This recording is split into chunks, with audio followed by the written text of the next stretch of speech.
안녕하세요, 서범석 변호사입니다. 오늘은 주관식 공부법 그리고 주관식 답안 어떻게 쓰면 되는지 이 부분에 대해서 한번 말씀을 드려보려고 해요.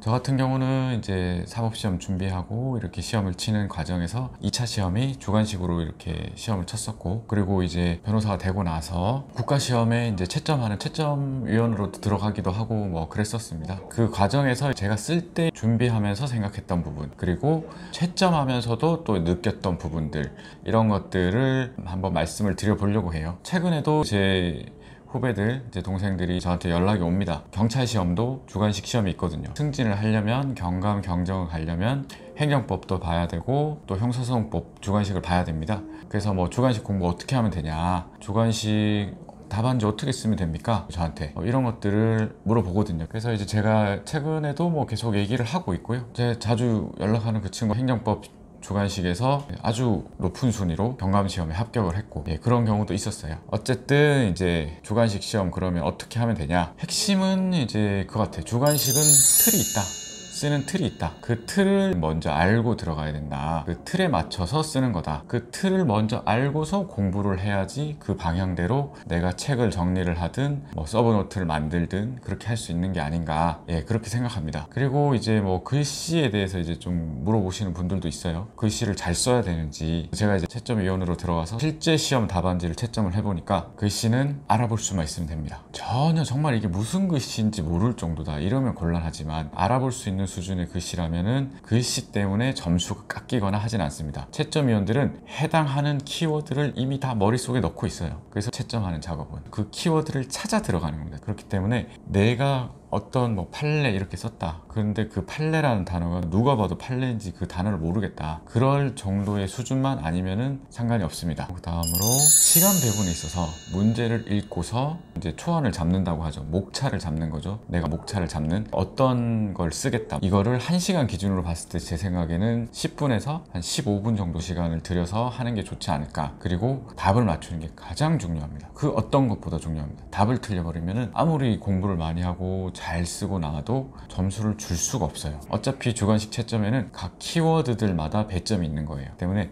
내가 이 방향을 잡아서 답을 맞춰야 된다, 이 생각을 항상 해야 됩니다. 실제 이제 답안지를 한번 보면요, 제가 그 조금 전에 말했던 그 후배한테 답안지를 한번 가지고 와 보라고 했거든요. 답안지를 보면은 단문과 사례가 있어요. 단문 같은 경우에는 사실 단순 암기인데 그 암기를 하는데도 큰 목차들이 있는 거죠. 우리가 보통 이제 의, 요건, 효과, 구제수단 이런 것들 기본적으로 들어가고, 의에서는 성질, 법적 근거 이런 것들이 많이 들어갑니다. 법학 답안을 기준으로 말씀드리는 거예요. 그럼 뭐 의, 성, 근, 요, 효, 권 이런 식으로 답안지 받자마자 그 답안지에다가 그걸 써요. 그리고 해당하는 것들이 있는지, 특정 논점에 있어서 특별히 문제되는 요건들의 이제 목차가 있는지 그것도 한번 생각을 해보고, 그렇게 해서 예를 들면 뭐 서론 부분에서는 뭐 이러이러한 것들이 문제가 됩니다. 이거는 이제 새로운 의무이행 확보수단 행정법 그런 내용인데 이런 것들이 문제가 된다. 서론은 보통 뭐 2줄에서 3줄 정도, 많이 안 써도 되고요. 서론이랑 이제 또 이렇게 본론 사이 한 줄 띄우기도 하고 안 띄워도 되고, 그리고 여기 보면은 이제 공급 거부에 대해서 이렇게 쓰죠. 의, 근거,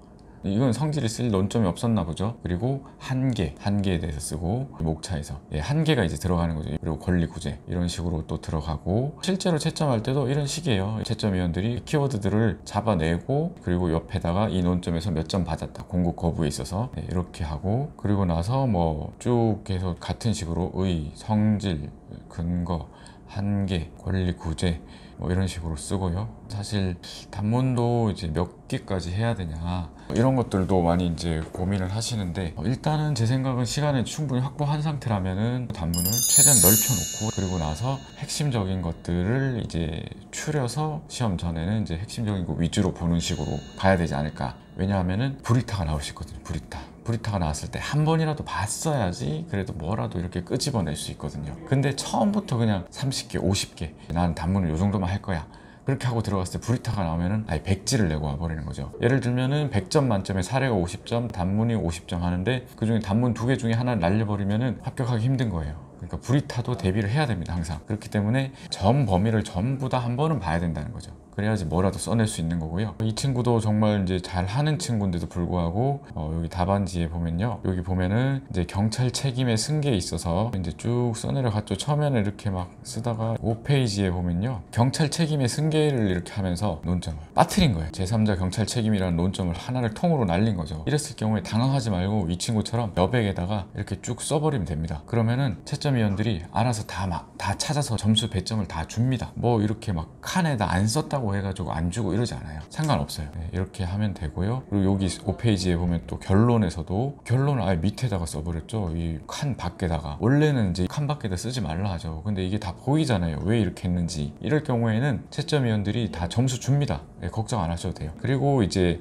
설문 1을 나중에 썼어요. 이게 사례거든요. 왜 이렇게 하냐? 단문을 먼저 써버리면 단문을 충실하게 쓸 수도 있어요. 단문이 보통 이제 나중에 쓰니까, 사례를 막 열심히 쓰다가 단문을 나중에 쓰면은 단문이 부실해요. 그럼 단문 점수가 잘 안 나오는 거예요. 근데 어떤 친구는 단문이 너무 잘 쓴 거예요. 그러면은 단문 점수에서 사례 점수를 확 뛰어넘어 버리기 때문에 실제 시험에서는 훨씬 유리할 수 있는 거죠. 제가 그렇게 하라고 얘기했던 것 같아요. 이 친구한테 단문부터 한번 써보라고. 그게 득점에 있어서 점수 배점에서 더 좋을 수 있다. 사례에서는 또 마찬가지로 이제 설문 1 해가지고, 설문 1이라는 거 이렇게 밝혀줘야 돼. 설문 1을 나중에 썼으니까 그렇게 해서 문제점 한 줄로 이렇게 그냥 끝내버려도 됩니다. 이 서론 부분. 경찰관 A의 점 뭐라고 쓴 거죠? 글씨가 지금 솔직히 무슨 글씨인지 모를 정도죠. 그래도 다 알아봅니다. 채점하는 사람들은. 왜냐하면 그걸 채점하러 들어갔고 그 글씨로 보이거든요. 그때 뭐 법적 성질과 관련하여 행정지도가 문제된다 이렇게 썼잖아요. 이러면 점수 줘요 그냥. 네, 그렇게 걱정 안 하셔도 돼요. 목차에서 뭘 쓸 건지를 딱딱 잡아줘야 돼요. 그래야지 채점하기 편하고, 잘 써놓고서도 점수를 못 받는 그런 불상사가 생기지 않는 거죠. 그 다음에 의 종류 쓰고 법적 성질 쓰고 이런 식으로 나가고, 소결의 사안의 경우 하면서 여기 보면 여기서 경찰관 A 이런 식으로 사례에서 썼던 그 표현들을 여기에 그대로 써주는 게 좋아요. 그래야지 이 친구가 사례를 보고서 풀고 있구나, 이 사람은 문제를 풀 수 있는 능력이 있구나, 사례는 문제를 풀 수 있는 능력을 찾아내는 거거든요. 그 능력을 평가하는 거예요. 그렇기 때문에 이런 식으로 쭉 써주는 게 좋아요.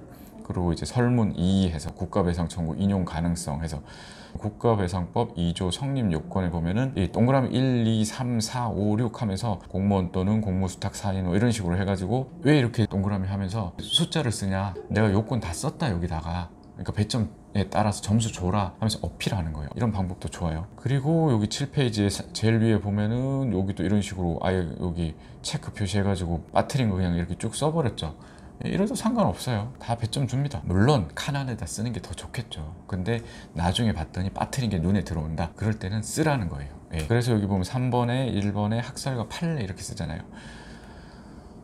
법학 주관식 시험에서 가장 중요한 건 판례입니다. 판례. 판례를 꼭 써요. 있는 거면. 판례를 안 쓰면은 자기만 안 쓴 거기 때문에 무조건 마이너스예요. 근데 판례를 어떻게 써야 되냐, 판례를 있는 그대로 다 써야 되냐, 이런 거 물어보기도 하는데요. 그렇게 못 써요. 저도 못 써요. 판례는 핵심 키워드를 쓰는 겁니다. 핵심 키워드 꼭 써야 되고, 학설은 학설 이름이 이렇게 생각이 나서 써주면 더 좋아요. 그런데 학설 이름이 생각이 안 난다 그러면 이렇게 써도 돼요. 판례가 적극적인 입장이면 적극설, 반대는 뭐죠? 소극설, 그 다음 뭐죠? 절충설. 그냥 이렇게 그냥 이름을 그냥 써서 해도 돼요. 그리고 판례에 논 거를 그대로 해가지고 하나를 학설을 만들고, 반대되는 게 생각이 나겠죠? 또 반대되는 거 하고, 그런 식으로 그냥 학설을 그 자리에서 만들어도 돼요. 생각이 안 나면. 하지만 판례는 만들 수가 없어요. 판례는 꼭 써야 됩니다. 그리고 저 사법시험 공부할 때는 판례를 한자로 쓰라 그랬어요. 그러면은 계속 한글만 쓰다가 판례만 한자로 쓰면은 딱 눈에 띄겠죠. 그렇기 때문에 채점하는 사람들 입장에서 봤을 때 눈에 띄고 판례를 썼구나 얘는 하면서 보이니까 그렇게 하라는 말도 있었는데, 이 친구는 그냥 판례 한글로 썼어요. 상관없어요. 어떻게든 다 보입니다. 목차에서 소목차로 이렇게 잡아줘 버리면 다 보여요. 가장 이제 주의해야 될 거는 소목차도 안 잡고 그냥 쭉 써버리면 판례 썼는데도 판례 썼는지 모르고 그냥 지나가 버리기도 해요. 이러면 최악입니다. 그러면 판례 썼는데 배점을 못 받는 거예요. 그럼 안 되겠죠. 결국에 목차는 다 똑같아요. 서론, 본론, 결론. 사례 같은 경우에서는 결론 부분에서 꼭 사안의 검토를 해줘야 돼요. 그게 뭐냐? 나는 A 입장을 따르겠다. 그런데 이 사례에서 뭐 경찰관 갑은 어떻고 뭐 A라는 사람은 어떻고 이렇게 결론이 날 거다. 그게 답이 맞고 틀리고 문제는 없어요. 하지만 주관식 시험에 있어서 그걸 꼭 해줘야 된다는 거예요. 글씨가 이제 막 날아갑니다. 이제 7페이지, 8페이지 넘어가면 앞에랑 그 뒤에랑 비교해보면요. 하지만 다 알아봅니다. 걱정 안 하셔도 돼요. 채점위원들은 100% 다 알아봅니다. 내가 답을 쓰기만 하면 돼요. 결국에는 이제 이런 식으로 뭐 목차를 빠뜨리지 않고 다 쓰냐, 그리고 주어진 답안지를 다 채워야 되냐. 여기 10페이지 보면 많이 남았죠. 상관없어요. 8페이지, 7페이지 써도 돼요. 쓸 말만 다 쓰면은 점수 다 줍니다. 그래서 제가 오늘은 주관식 답안지 어떻게 쓰는지 이런 거 이제 말씀드렸고요. 답안지를 이렇게 쓰기 때문에 공부는 여기에 맞춰서 이렇게 하면 되고, 그리고 제가 저번에 이제 공부법 5가지 말씀드린 것처럼 꼭 모의고사를 보세요. 주관식은 특히나 더 당황하는 경우가 정말 많아요. 브리타 나오는 거 써보는 것도 연습입니다. 모의고사를 꼭 쳐보시고, 동생에게도 제가 모의고사를 꼭 쳐보라고 했고, 그래서 이 행정법 이 답안지가 자기 학원 갔을 때 1등 한 거라고 꼭 자랑해 달라 하더라고요. 하여튼 이렇게 했기 때문에 실제 시험에서도 최상위권으로 합격했거든요. 꼭 모의고사 쳐보시고, 모의고사 점수 안 나온다고 좌절할 필요 절대 없어요. 모의고사 안 치는 사람이 훨씬 많아요. 모의고사 친다는 자체로 상위권입니다. 예, 그렇게 생각하시고, 답안 작성법에 대해서 혹시 궁금하신 게 있으시면은 밑에 댓글로 달아주시면은 제가 시간이 될 때 또 한번 영상을 찍든 뭐 댓글을 달든 그렇게 해드릴게요. 도움이 되셨다면 구독, 좋아요 부탁드립니다. 수험생 여러분, 화이팅 하세요.